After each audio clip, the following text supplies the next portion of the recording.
طيب انا اول حاجه ان انا هخش هكريت اكونت على نيمت شيب عشان اشتري الدومين اللي احنا هنشتغل بيه. تمام.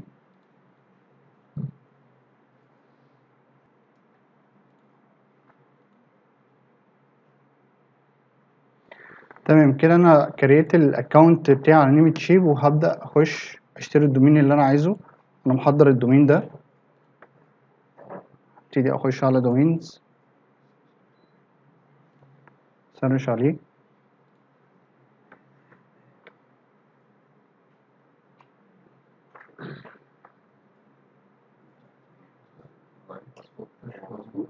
تمام.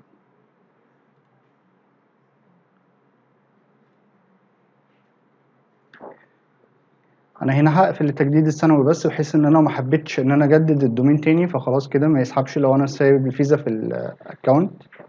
هعمل كونفيرم اوردر. تمام. هكمل هنا البيانات. عايز اقول حاجه طبعا، بس هنا ايه، كمل احنا سوا. بالنسبه للدومين، احنا هنا مش بنبني براند، فانت مش فارقه معاك الدومين بتاعك اسمه ايه، دوت ستور، دوت شوب، دوت ميل، ايا كان ايه هو.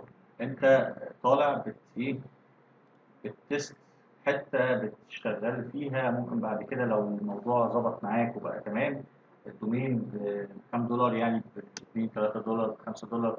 لو اشتريت حاجه دوت كوم ب 10 دولار.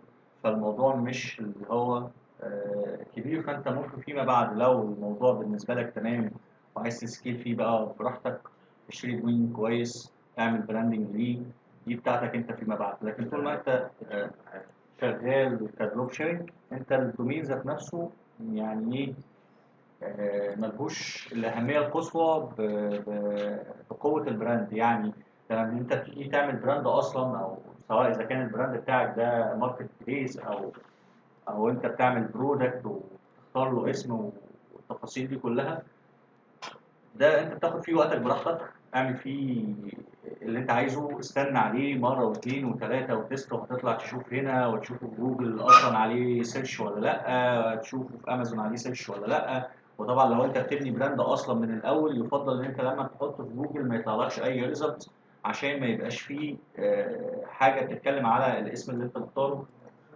طيب احنا خلاص اشترينا الدومين بتاعنا من نيمت شيب. تمام. اجيب الدومين بتاعي. انا باجي هنا على داشبورد، هلاقي الدومين اللي انا اشتريته اهو. تمام.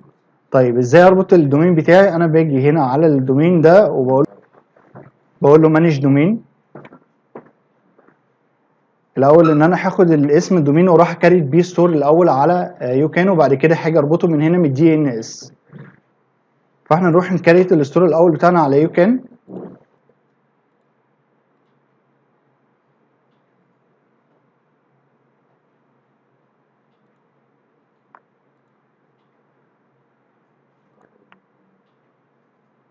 انا هنا بقى كده هسميه الستور بتاعي. تمام. وهختار الدوله، واختار هنا عربي او انجليش. تمام. فهيختار اي حاجه عادي، عربي او انجليش مش هتفرق. وهختار هنا العمله الكرنسي اللي انا هشتغل بيها اللي هي الدرهم، وهكريت الستور. طيب هنا الاسم متاخد، فانا محتاج ان انا ازود عليه اي حاجه. فون نمبر.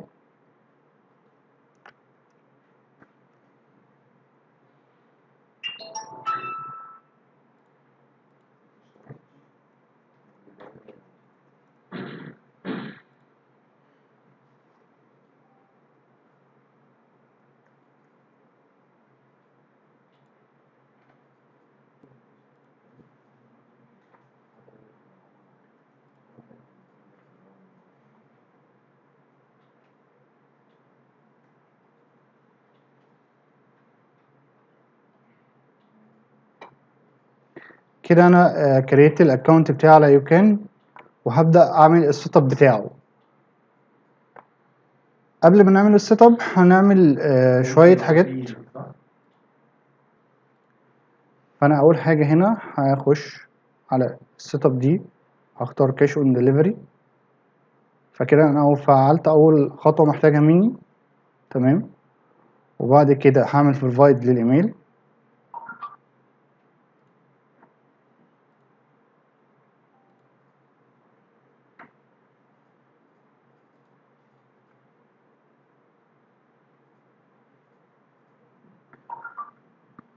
كده انا خلاص انا تاني خطوة تمام، وفاضل ان انا اشتري $1 علشان يتأكتف. طيب تالت خطوة انا هخش اشتري $1 من هنا تمام علشان الاكونت بتاع الموقع يتأكتف معايا. فهوقف كده لحظة. اوكي. طيب انا اول حاجة هخش عليها اللي هي جنرال تمام، هختار هنا العملة بتاعتي اللي تظهر في الويب سايت درهم،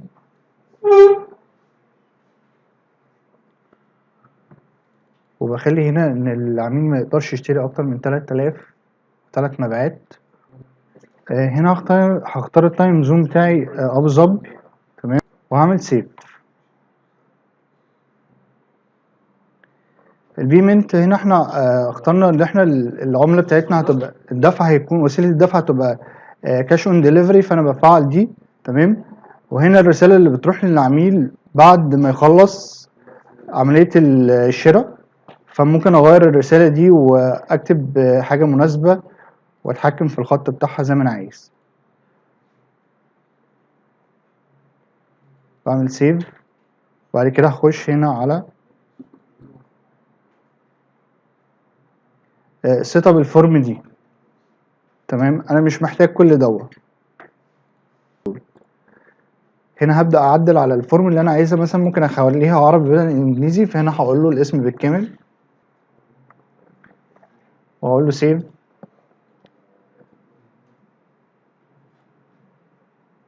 هنا دي أنا مش محتاج اللاست نيم، هنا هكتب رقم الجوال، ولازم أخلي دي كده متعلم عليها علشان هو لازم يملى البيانات دي. هنا هختار البوتون وأقول له سيلكتد وأديله الإمارات اللي أنا عايزه. هروح هنا أختار الإمارة،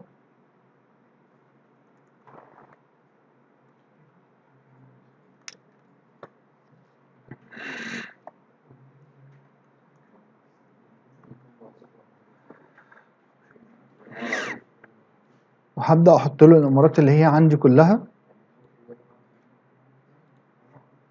كده.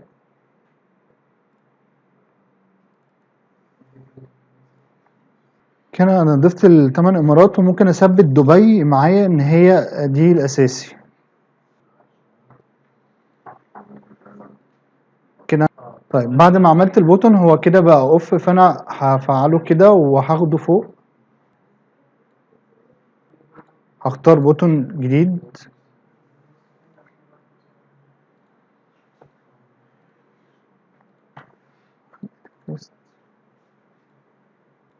هختار هنا عنوان بالتفصيل، وبرضه بكتب هنا يعني بتشيك على البوكس ده علشان لازم هو يملى الفورم دي. وهاجي اسحبها برضه من تحت كده، هفعل البوتون دوا واسحبه لفوق، وهضيف له برضه بوتون كمان اللي هو يكتب فيه الملاحظات بتاعته، بس الملاحظات انا هشيل من عليها اللي تشيك، وهعمل سيف.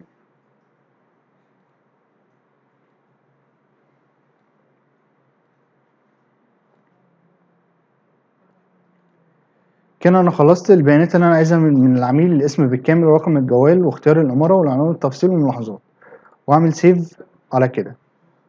خلصت انا هنا المرحله بتاعه السيتنج دي.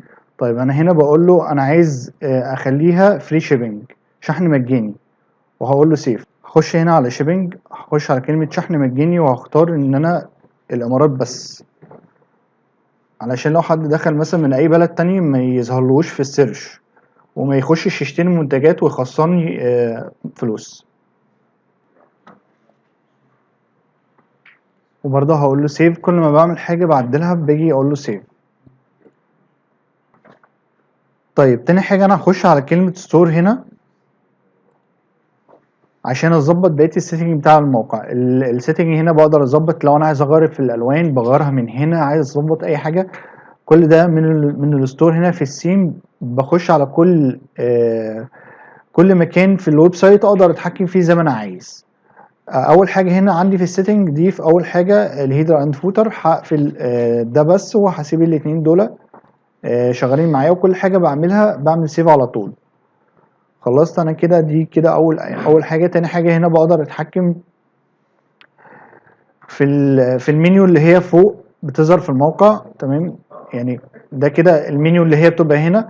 اقدر اتحكم في التكست ده اغيره، اقدر اغير اللوجو ده، الترتيب ده اغيره، اخلي السله هنا على اليمين زي ما انا عايز. فانا بتحكم في السيتنج ده كله من جوه، من هنا، من السيم، من الستور، من السيم. عندي كل حاجه خاصه، كل جزء خاص باليو كان.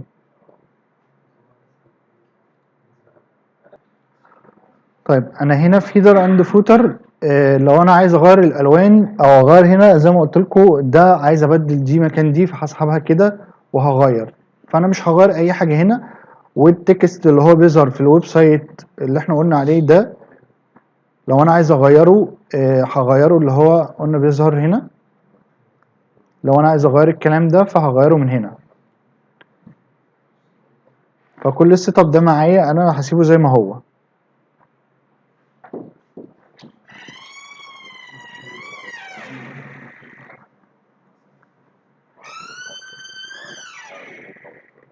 هنا كده انا مش هغير اي حاجه.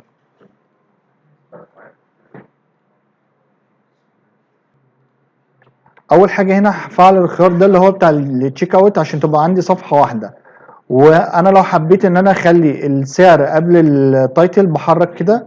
تمام، بخلي السعر وبعد كده اسم المنتج، الايمج والحاجات دي كده انا بقدر اتحكم فيها زي ما انا عايز. اخلي الستور بتاعي يظهر ازاي، والمنتج العميل ده في حاله ان هو ينزل على الستور على طول على المنتج، مش على اللاندنج بيج. بعد كده هخش على دي اللي هي كام عميل عندي في الويب سايت، اللي هو العداد اللي بيظهر، وبسيبها زي ما هي. لو عايز اغير في الارقام مفيش مشكله. هنا هفتح كل الاوبشنز دي.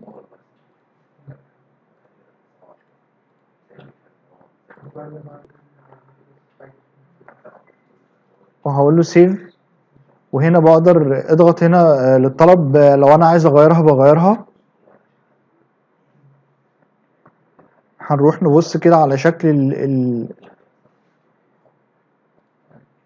الصفحه بقت عامله ازاي. بقى هي صفحه واحده ان هو يطلب منها، ما يدخلنيش على السله وبعد كده ان انا اشتري فاطلب الان.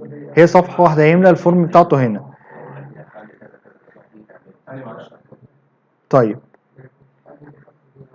خلينا تاني. انا الاول لما كنت بخش على الستور هنا، لما بقول له شراء الان، كان بيدخلها هنا في السله. فبيخليها على 3 مراحل. الاسهل ان انا اسهل الموضوع على العميل ان هو يشتري من اول مره، مش ان هو يخش يتسلى وبعد كده يقول له ضيف البيانات. بيدخله في 3 مراحل. فانا عايزه على طول يخش المنتج يحط بياناته ويعمل شراء الان. ده الافضل ان انا اخليها صفحه واحده تشيك اوت.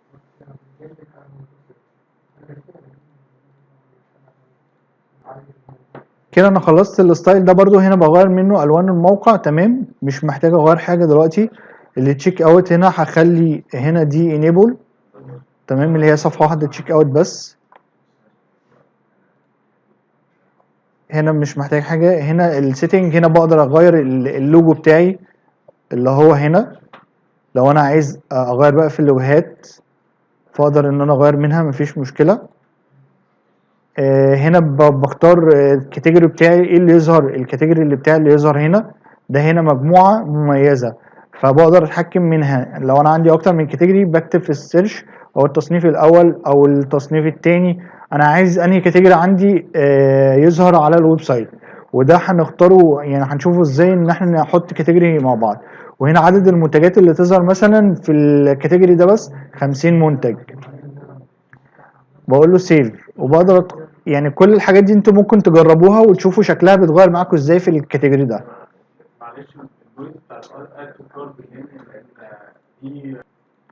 طيب هنا قلنا السكشن بتاعتي اللي بتظهر على الويب سايت. لو انا عايز ازود حاجه هزودها من هنا. تمام، وبرده لو عايز اغير الالوان بتاعه الالوان دي كده، لو انا عايز اغير الالوان دي البوتون باجي اغيرها من هنا. تمام، بغير الالوان دي كلها هنا من عندي.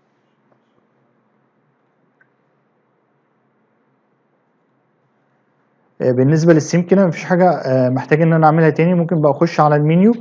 انا مثلا عايز اشيل من هنا اتصل الان، هي كده كده موجوده في اخر الويب سايت بس انا عايز اشيلها من فوق. فبخش على كلمه المنيو من هنا وبخش على منيو دي واقول له edit،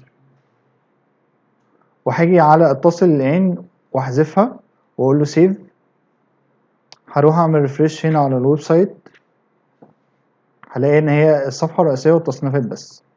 طيب خلصنا كده اللانجوج دي. انا بقدر مثلا اي جمله هنا عايزه تتغير عندي، يعني مثلا في بتبقى مثلا هنا في البرودكت في معلومات الزبون دي انا عايز اغيرها، خليها معلومات العميل. هاجي على لانجوج اقول له edit، هحط معلومات واقول له سيرش، جابها لي بالظبط. فانا هقول له لا انا عايزها ايه، معلومات العميل.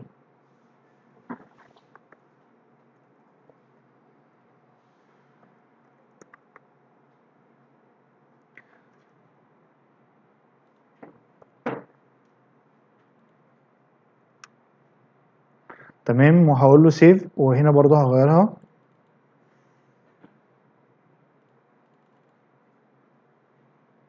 هقول له سيف، هروح هناك اعمل ريفرش، هلاقي ان هي اتغيرت معايا لمعلومات العميل.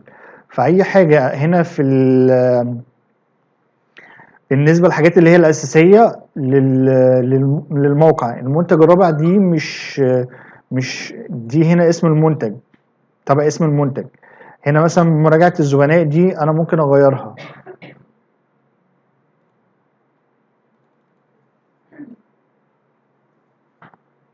وهخليها مثلا اراء العملاء،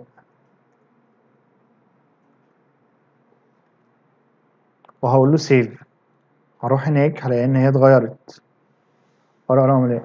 مراجعه الزبون دي برضو هغيرها، بس مش هحتاج اكتر حاجه، يعني مفيش حاجه تانية ان انا هحتاج اغير من الحاجات دي بالنسبه للموقع. دول التلات حاجات اللي ممكن تلاقوها ان انتوا عايزين تغيروها.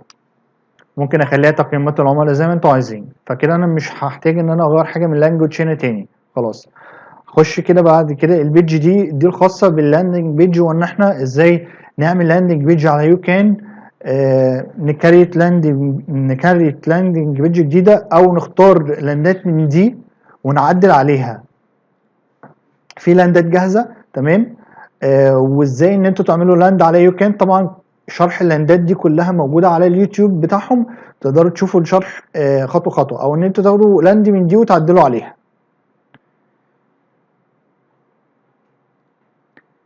بس احنا مثلا معانا لاند جاهزه هنرفعها على طول. بس لما نربط الاول الدومين بتاعنا، نجيب الدومين بتاعنا ونربط الدي ان اس. هنيجي هنا على الدومين عشان نربطه بيوكان، ونخلي ان هو يظهر على طول كده بدل يوكان دوت شوب. فطبعا هنخش على نيم تشيب، نخش على الدي ان اس هنا كاستم دي ان اس.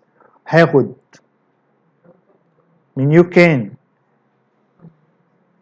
هاخده كده كوبي دي ان اس 1 من هنا، وهروح احطه في نيم تشيب بيست، وهاخد الدي ان اس تاني اللي هو رقم 2 كوبي، واروح احطه في نيم تشيب واقول له تمام. كده انا ربطت الدومين بتاعي من نيم تشيب مع يوكان. وحاجه اضيف هنا الدومين بتاعي،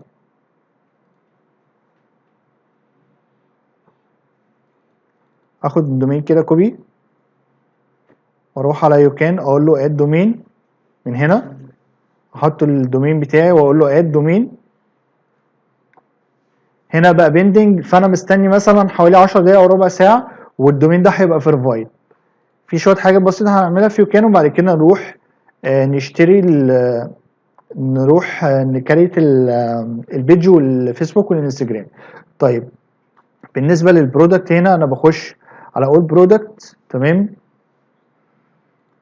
هنا على اول برودكت. طب هناخد نظره سريعه كده على الحاجات دي ايه. هنا عندي الداشبورد تمام، بيظهر هنا عندي الارقام بتاعه الاوردرات. هنا عندي الاوردرز اللي بتيجي بتسمع هنا، وهنعمل تيست اوردر دلوقتي مع بعض ونشوف الاوردر لما يجي هنا وازاي نعمل تيست اوردر وما يحسبش مننا ما يخصمش مننا اي حاجه. فخلينا نعمل التيست اوردر. هروح على الاول على السيتنج هنا، هاخد الرقم اللي انا مسجل بيه ده وهروح اقول له شراء الان وحمل البيانات،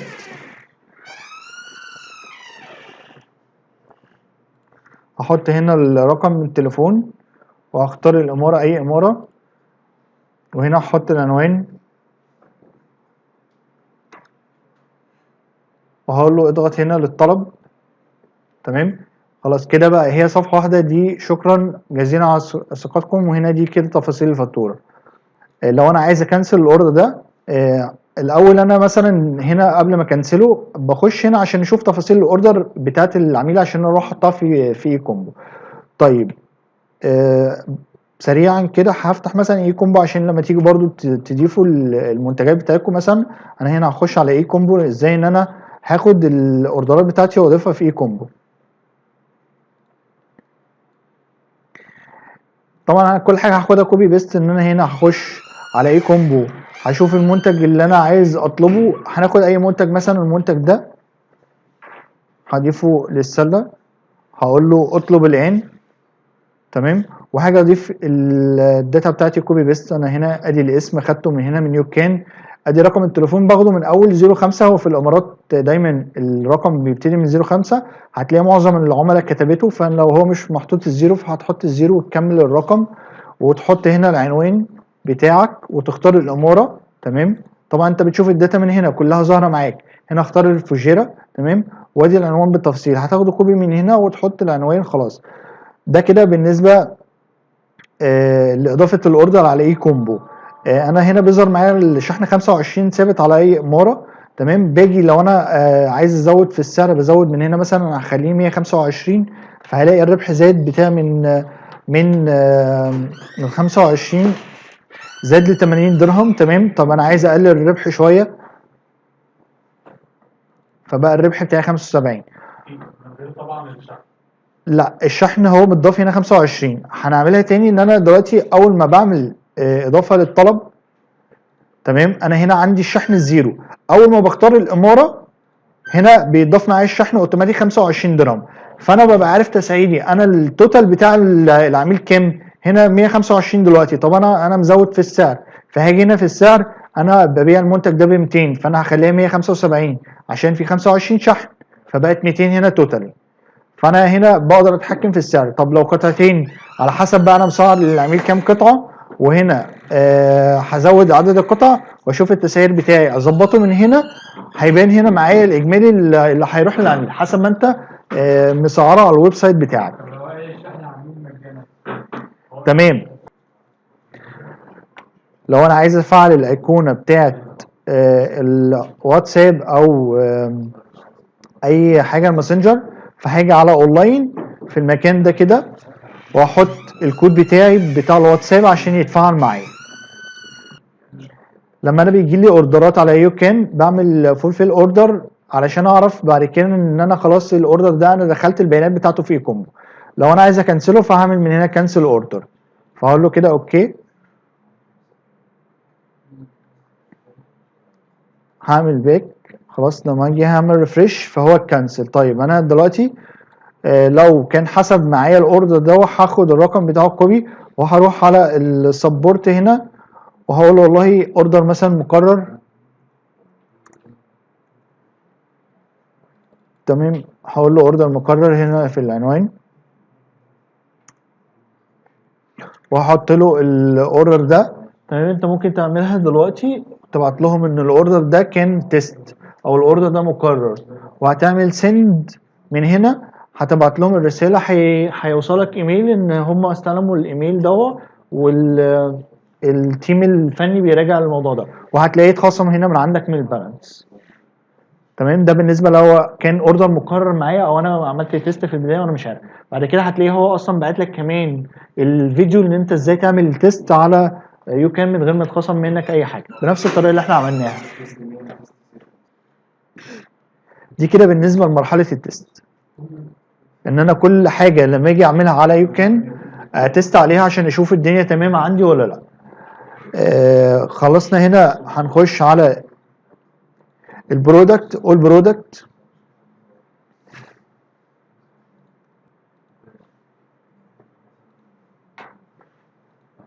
هخش على اول برودكت. تمام، هخش اخفي المنتجات دي كلها ان هي ما تظهرش على الويب سايت عشان لما اجي ارفع المنتجات بتاعتي الجديده. هشيل التشيك اونلاين ستور. تمام، هنا كل تفاصيل المنتج بتاعي، ده الكاتيجوري اللي هو موجود فيه، الصور، السعر. فخلاص هنا هنشوف احنا بنرفع البرودكت مع بعض. فانا هعمل في كل المنتجات اللي موجوده هعمل لها اخفاء، هو كده بقى هايد. تمام، خلاص احنا كده خفينا المنتجات بتاعتنا. نيو برودكت. تمام، لو انا هحط برودكت بنفسي، طبعا انا مش بحط برودكت بنفسي هنا. هنا نيو برودكت لو انا هبتدي ارفع المنتجات بتاعتي. فخلينا نرفع منتج مثلا من عندنا، من اللي انا محضرهم. اول منتج عندي مثلا هاخده اللي هو المنتج اللي انا هشتغل عليه. هاخد الاسم بتاع المنتج. تمام، اروح على يوكان، هحط الاسم بتاعي هنا، وهاجي هنا اكتب الاسم بالانجليزي لان ده اليو ار ال اللي هيظهر للعميل. فانا اكتبه لو انا سبته هنا هيترجم ده هنا لفرانكو، فانا ايه هكتبه انجلش بس. فيا اما تكتبه يا اما هو يحولها، مش تفرق يعني. وهاجي احط هنا الكونتنت بتاعي.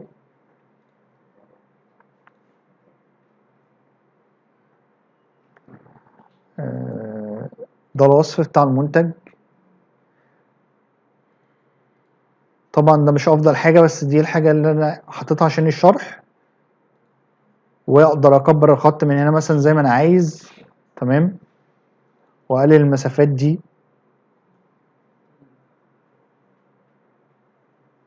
مثلا هخلي هنا مثلا ان هو يبقى على اليمين.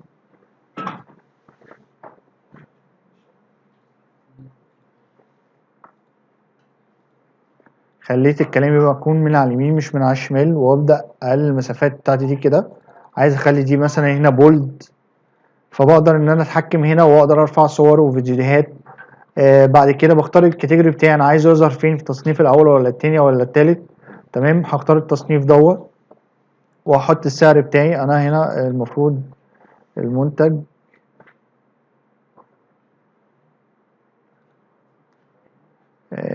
خصومات. تمام، 155 ده سعر المنتج بتاعي، هحطه ب155 بدل 255.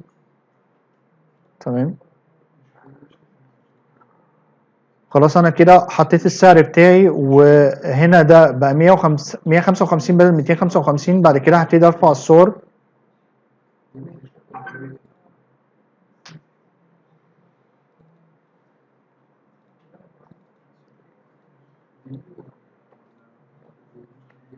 كده الصور اترفعت معايا. بالنسبه للمنتج دوت انا عايز اضيف كمان اوبشن ان انا اخلي العميل يشتري قطعه او قطعتين او ثلاثه. الكلام ده هنا من الفرايتي، فباجي بقول له فعل لي الاوبشن ده، وبقول له اد اوبشن. تمام، واجي هنا اختار الخصومات بتاعتي اللي انا بقول للعميل هنا اختار العرض المناسب. تمام، زي ما هو. وبعد كده هاخد العروض بتاعتي اللي انا محضرها له، تسعير المنتج، وبقول له انتر، وباخد التسعير اللي بعده وبقول له انتر. بعد كل اضافه بقول له انتر عشان يتضاف معايا. والافضل انت تبقى كاتبها بره علشان تبقى انت شايف ايه اللي انت كاتبه. انت ممكن تكتب على طول بس مش هيبان لك وانت بتكتب الحاجه زي ما انتم شايفين كده. خلاص هنا حطيت الفرايتي بتاعتي، العروض اللي انا عاملها بالنسبه للمنتج ده، وازاي هربطه باللاندنج بيج. كده انا خلاص التسعير، واخترت التصنيف اللي هو الاول دوت، وبعد كده هقول له سيف. تمام، طيب انا عايز اشوف المنتج ده على الويب سايت. هو مش هيظهر عشان اعمل اخفاء لكل المنتجات، فانا لازم كمان اخش على ستور. لازم اخش على ستور هنا عشان اتاكد ان انا مختار بالنسبه للكاتيجوري هنا التصنيف التاني، فعشان كده مش هيظهر معايا، فانا عايزه اختار التصنيف الاول واقول له سيف.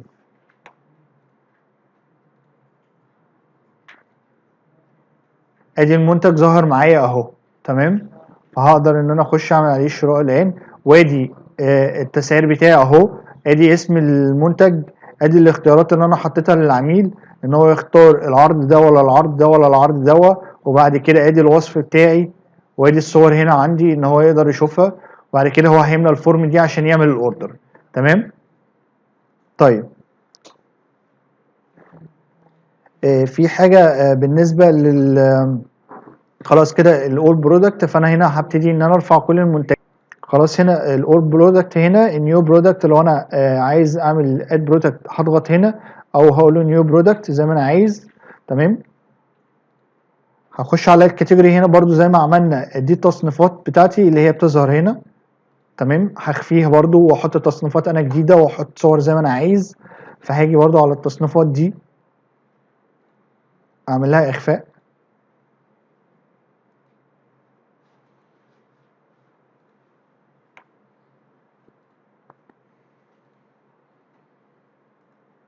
وخلينا برضو نعمل تصنيف جديد ان احنا نختار تصنيف تاني يظهر فيه المنتجات دي،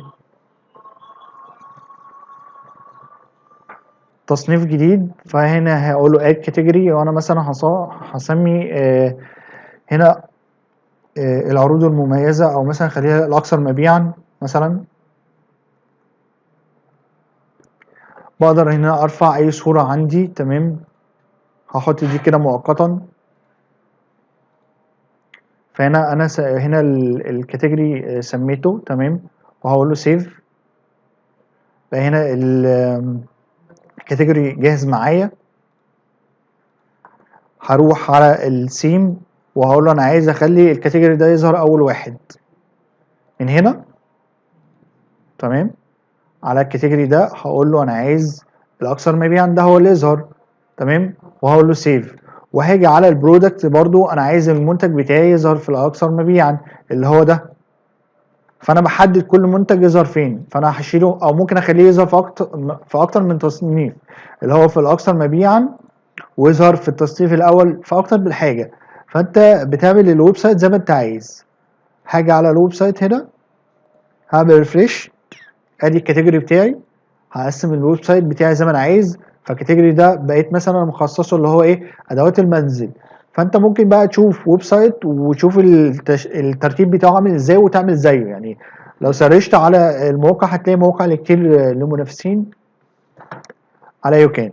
هاجي هنا ادي هو هنا بتسميها مجموعه مميزه، دي ممكن انا دي ظاهره هنا، ممكن ان انا اغيرها لو انا عايز اغير دي من اللانجوج، تمام.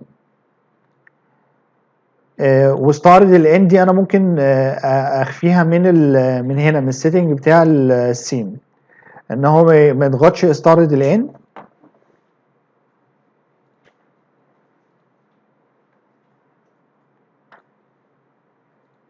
هاجي هنا هقول له اقفل ده، سيف. انا عايز البرودكت الصفحه تظهر من غير اعرض المزيد. دي ميزتها ايه؟ ميزتها لو انا عندي منتجات كتير في الويب سايت، بدل ما الويب سايت يبقى تقيل وبيحمل مع العميل، لا هو هيظهر له بس اول مثلا 6 منتجات او اول 10 منتجات، وهو لو عايز يضغط تاني على اعرض المزيد يضغط عليها. دي الفكره بس في الاوبشن ده. ممكن كده ان انت تستفيد بان هو الصفحه ما تقعدش وقت طويل تحمل مع العميل، هو انت مالي الويب سايت بتاعك كله منتجات.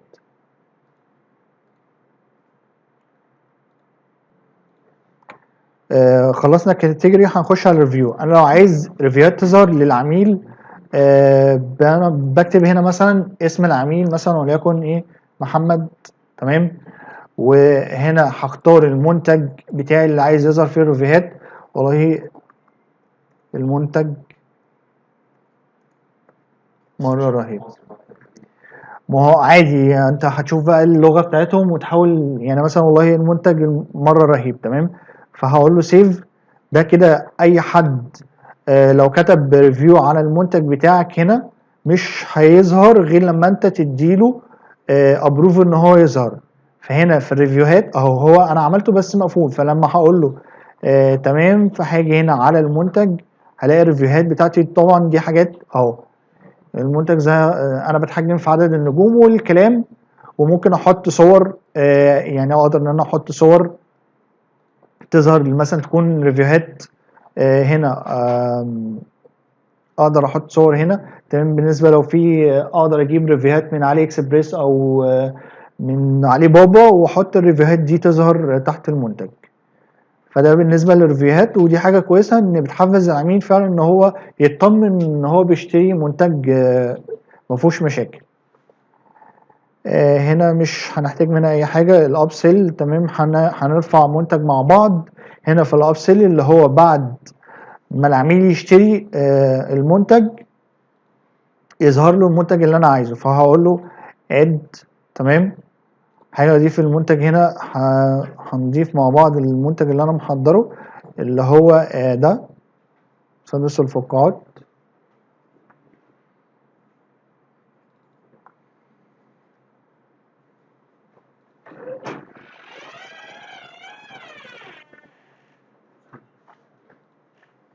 هاجي هنا احط المحتوى بتاعي تمام. هاجي برضو انسق هنا لانك عميل مميز احصل هنا على مسدس فقاعات بسعر 75 درهم بدل 175، خصم 100 درهم عند الطلب الان.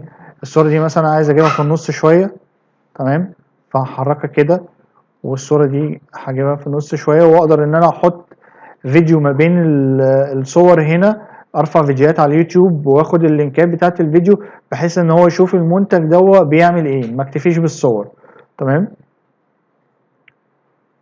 وهاجي هنا في البوتون ده عشان اوريكم هو هيظهر ان انا هسمي بس الاول ده كده ايه هنا هسمي المنتج ده عشان انا ابقى عارف انا شغال على ايه. فبقى هنا هقول نونية الاطفال زي مسدس الفقاعات، وهنا هختار المنتج الاساسي بتاعي اللي هو ايه نونية الاطفال ده اللي يشتريه. طيب لما يشتري المنتج ده انت عايز تطلع له ايه كروس سيل، فهقول له انا عايز اطلع له مسدس الفقاعات تمام. خلاص كده فاضل ان انا هقول له هبدل دي ريس، فبقول له هنا نعم ارغب في الحصول على مسدس الفقاعات ايضا، او البوتون التاني وبخليها بالاخضر ده لون البوتون، او بغير ده بدل احمر بخليه اي لون تاني بحيث الاحمر ده فاقع اوي ان هو هياخد باله من ان هو يلغي، فمثلا هخليه وليكن موف تمام، حاجه هاديه شويه او رصاصي ايا كان يعني. وهشيل ده هنا هقول له لا شكرا ساكتفي بشراء نونية الاطفال فقط. كده انا خلصت البوتون الاولاني تمام الاوبشن بتاعه، وغيرت اللون هنا بس، وحطيت المنتجات اللي هو هيشتريها وسميت ده وهقول له سيف. بعد كده الابسيل هيقول لي شغله ولا لا، فاقول له عايز اشغله. انا عارف كده انا شغال المنتج ده من بره نونية الاطفال لما ده المنتج الاساسي زائد المسدس الفقاعات. طيب بتظهر ازاي؟ ادي دي كده الصفحه اللي هتظهر للعميل ان هو ايه لانك عميل مميز احصل على مسدس فقاعات كبير بسعر 75 درهم بدل من 175، وهنا بحاول احفزه ان هو في خصم كذا صورة المنتج تمام. فالافضل ان انا قلنا ممكن برضه نحط فيديو معانا لو عايزين نكتفي بالصور مفيش مشكله، بس الافضل ان انا ايه بحط هنا بقى ايه كميه محدوده باقي 3 قطع تمام. تقدر تحط الكلام اللي انت شايفه هتخلي العميل ياخد اكشن وان هو يحس ان ده عرض كويس. نعم ارغب في الحصول على المسدس شكرا ساكتفي بهذا المنتج تمام. دي كده صفحه الكروس سيل اللي بتظهر للعميل بعد ما اشترى مني اول منتج. فالاول انا عرضت عليه هنا في المنتج ابسل ان هو ياخد اكتر من منتج او قطعه تمام. كده احنا هنا خلصنا الابسل. ان انا ضفت عايز اضيف حاجه تانية هقدر ان انا اضيف من هنا او اقول له نيو ابسل تمام. الكوبون لو انا عايز اعمل كوبون خصم ده انت حابب تشتغل بحاجه زي كده ممكن تجربها ان العميل يشتري، بس هنا في الحاله دي مش هتبقى صفحه تشيك اوت واحده هتبقى صفحتين، ان هو في صفحه هيحط فيها كوبون الخصم وبعد كده يروح على صفحه التشيك اوت. هنا الكاستمر دي كل البيانات العملاء اللي اشتروا منك هتلاقيها هنا. تمام. الستور احنا خلصناها، مفيش اي حاجه محتاجين نعملها. الانسايت دي هنا بيقول لك انت مين اللي دخل عندك النهارده، كام فيزيتور، كام واحد شاف اكتر من بيج. تمام. الكونفرجن ريت بتاعك كام، توتال الاوردرات اللي حصلت وايه نوعها. بيقول لك والله انت حصل عندك من المنتج الثالث ده مبيعه، والمنتج الرابع ده مبيعه بعد ما اتشاف 4 مرات، ده بعد ما اتشاف 6 مرات. هنا بيقول لك اللي دخل اشترى من عندك بيقول لك من اي جي. طبعا هو لو من الامارات هيبقى يو اي، فلو حد دخل بيسباي عليك او بيتست ويشوف الستور بتاعك هتعرف ان هو الاوردر ده من مصر مش من الامارات، لان هو ممكن يدخل داتا اماراتي عادي. هو عايز يشوفك انت شغال ازاي وعامل ايه في البرودكت بتاعك، عامل ابسيل ازاي، الكلام ده. هنا انفويس دي هنا الكريدت اللي انا شحنتها، الفواتير بتاعتي. تمام. احنا قلنا ان احنا قبل ما نكمل 25 هنا نشحن مثلا، او نوصل 20 دولار او 22 دولار نشحن 25 عشان يسحب الفاتوره، عشان لو جه سحب وملقاش فهو كده بيفقد المصداقيه بتاعته فيك. فالافضل ان انت تبقى محضر البالانس، لان لو قررت اكتر من مره ممكن يوقف لك الويب سايت بتاعك او كده. الابس دي انت هنا عندك اكتر من حاجه ممكن تستخدمها. لو عايز تربط جوجل شيت، ان الاوردرات بتاعتك تسمع على جوجل شيت كمان غير الموقع. تمام. لو انت عايز تفعل الفيسبوك كونفرجن اي بي اي. تمام. لو عايز تفعل بقى كدفع اونلاين، في حاجات كتير هنا ممكن تستخدمها، بس احنا مش محتاجين اي حاجه من هنا. الافيليت ده لو انت عايز حد يسجل من خلالك بتبعت له الرابط دوت، ولو هو اشترى هينزل له 2 دولار هنا، لان هو اشترى عن طريق الرابط بتاعك. هنا السبورت خلاص. تمام. وهنا السيتنج احنا عملنا كل حاجه، الويب سايت كده جاهز معانا، فاضل ان احنا نرفع لاندنج بيج. فاحنا هنخش على الستور على البيج ونرفع لاند جاهزه معانا، اللي هي دي اللي احنا هنشتغل عليها. انا بقدر ان انا في كان هي لاند واحده، واقدر اعمل منها دبليكيت نيو بيج. تمام. هسمي اللاند بتاعتي وهقول له سيف. كده انا سميت الصفحه اللي انا عايز اكريت عليها اللاندنج بيج بتاعتي. ده كده شكل اللاندنج بيج. ان انا عايز اخد ده كده، عايز اضيف هنا كل حاجه انا عايز اضيفها، فبختارها واضيف الحاجات اللي هتتكون كل سيكشن في اللاند، بضيفها من هنا بختار. يعني احنا هنرفع بس اللاند دي كده الاول عشان اوريكم اللي انا اقصده.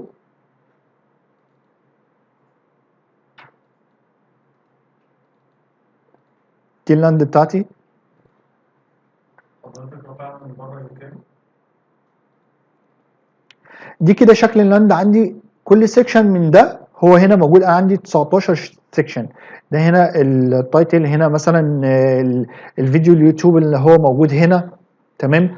كل ده انت بتقسمه حسب ما انت عايز ترسم شكل اللاند بتاعتك ازاي. دي شكل اللاند وهنشوف شكلها من بره.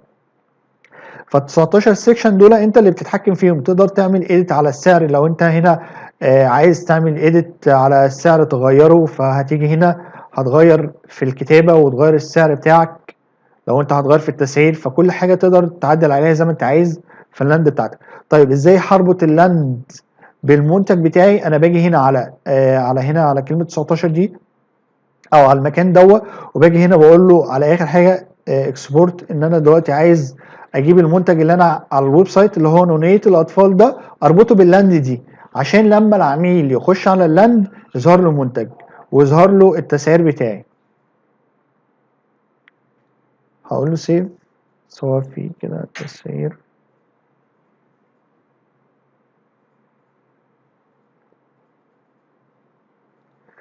تمام. في حاجة احنا نسيت اعملها، ان دلوقتي انا مش عامل سيلكت على حاجة من دول. هو لما هنا عملنا ريفرش، العميل ممكن يجي يحط البيانات بتاعته. تمام. يملى البيانات في الفورم، رقم الفون. طيب خلينا بره هنا، ان هو هنا العميل لما يخش على اللاند،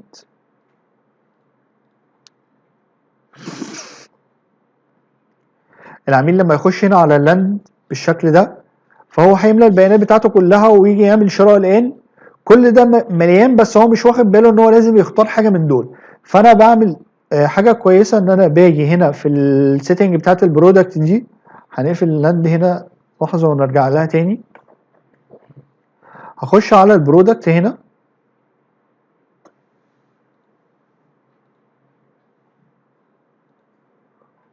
وفي الفرايتي طبعا احنا هنا المفروض ان احنا نظبط الاسعار دي. احنا برضو نسينا نظبطها، ان انا هنا عندي اكتر من عرض، فانا لازم في كل عرض ده اثبت السعر بتاعي مع الحاجه اللي هو هيختارها. يعني انا هنا عامل المفروض ان ده 199، هو ظاهر هنا عندك اهو عرض قطع سلم زائد فرشه ب 199 بدل كام، على حسب بقى انت هتحطه بكام. هنا مثلا ب 155 بدل، هنخلي دي مثلا 400 دلوقتي، هنحط اي ارقام بس انت المفروض تكون مظبط دي. تمام. هنا بقول له 349 بدل 500 مثلا، وهنا هقول له ب 299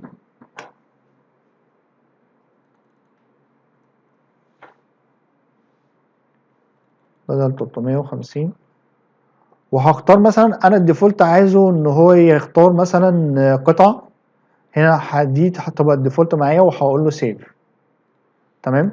لما اروح على اللاند بتاعتي بقى هلاقي ان الاوبشن ده ثابت اساسي معايا.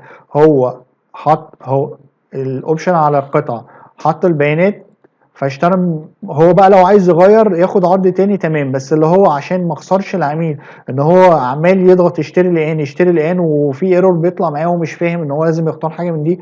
فخلاص هو انا ضمنت ان هو اشترى مني اول اوردر. تمام. ده بالنسبه للاوبشن ده. لو انا عايز اعدل على اللاند بخش على بيج من هنا، وبخش على اللاند بتاعتي. تمام. بعمل ايديت من هنا، وبعدل على اي حاجه سواء السعر سواء الكونتنت. لو انا عايز اعمل دوبليكيت من اللاند دي وابدا اغير فيها الصور والفيديوهات والكونتنت، فهاجي اقول له دوبليكيت ليها. تمام. هقول له عايز اعمل دوبليكيت من اللاند دي، فخلاص فانا عندي اللاند هسمي اللاند دي بالاسم. بعد ما اخلص اللي انا عايزه هعدل مثلا، والله انا عايز اشيل الفيديو ده، مش عايز الفيديو ده من هنا، هشيل ده كده، او هضيف حاجه جديده هشيل الجزء ده مثلا.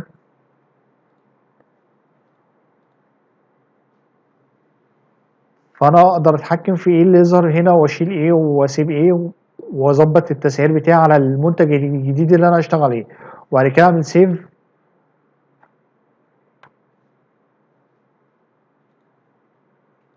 وارجع اعيد اسم اللاند بتاعتي هنا، هي هايد دلوقتي. هغير اسمها طبعا لان انا عملت دوبليكيت. فاجي هنا اديت، اغير الاسم ده، خليها مثلا ايه،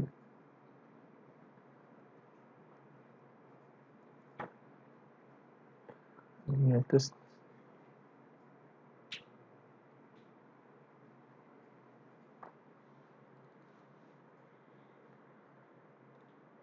هقول له سيف، وهقول له هنا شو بيج. تمام. ان انا عايزها تظهر.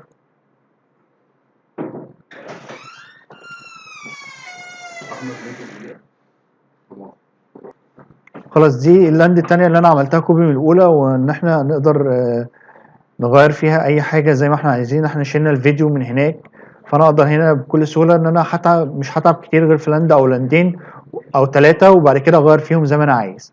وهتشوفوا الشرح برضو بتاعها على يو كان، سهل جدا ان انت تعمل اللاند من اول وجديد.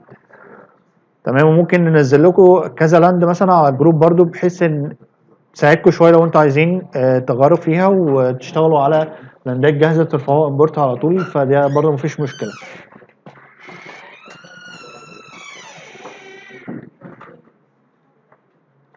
انا هنا خلاص الدومين بتاعي بقى فيرفايد، حتى هنا بقى دوت ستور اهو. على طول لو دخلنا على الدومين هنا هلاقي ان الدومين بتاعي بقى فيرفايد.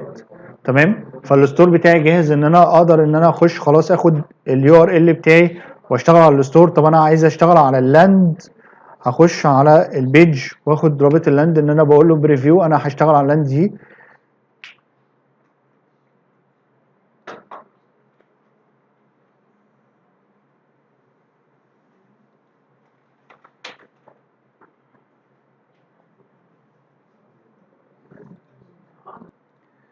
تمام. انا هنا خلاص اللاند بتاعتي جاهزه والدومين بتاعي تمام. فانا هاخد اللينك ده زي ما هو كده، زي ما انا سميته، وهروح اخد اللينك ده كده كله كوبي واروح احطه في الاعلانات بتاعتي عشان ابدا اشتغل على اللاند دي.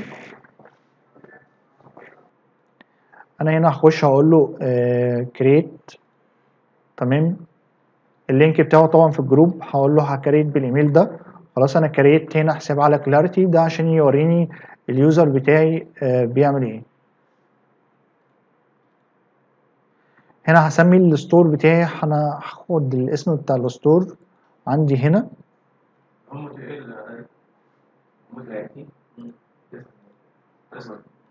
لا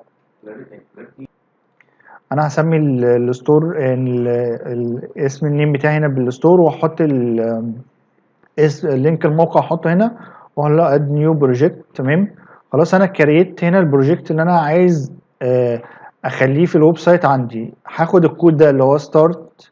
تمام. الكود ده هاخده احطه في يوكين علشان نشوف العميل. هخش على السيتنج في الاونلاين. هنعمل سيشن. تمام. هاجي هنا على سي اس اس جافا سكريبت، وهاجي على المكان ده واقول له بيست. احط الكود بتاعي وهنزل خطوتين علشان لما اجي اضيف اي كود تاني بعد كده، وهقول له سيف، لان احنا لسه هنحط كود البيكسل هنا بتاع الفيسبوك علشان نتراك. طيب انا كده خلاص حطيت هنا.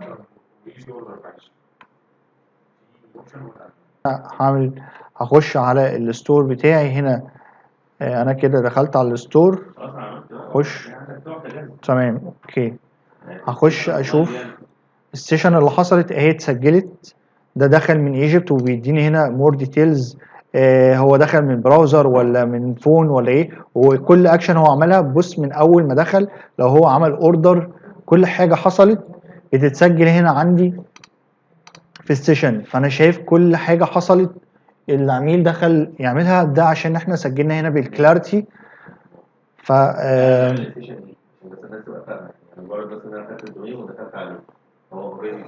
فبيسجل كل عميل دخل على الصفحه بتاعت المنتج بتاعتي او اللاندنج بيج.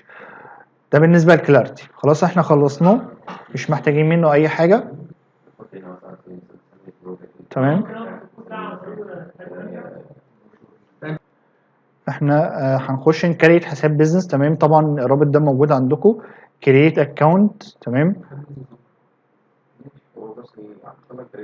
فهنحط هنا النيم.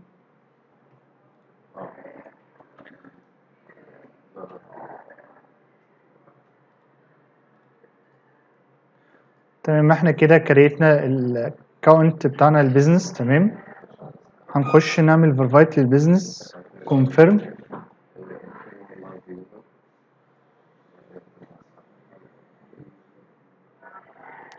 كده احنا كريتنا حساب بتاعنا، وهنكريت الاد اكونت اللي احنا هنشتغل عليه. تمام. هنا بيكون عندي البيدجت اللي انا بشتغل عليها، والاد اكونت من هنا بكريته من هنا. طبعا اكسس ريستريكتد، فهو تقريبا كده الاكونت محتاج تاكيد هويه. بس عامة ده كده احنا ايه كده كريتنا الاكونت. مش هنقدر نكريت اد اكونت عشان في مشكلة في الحساب ده. تمام. بس احنا كده كريتنا البيزنس بتاعنا، وادي البيزنس الادز مانجر بتاعه اهو.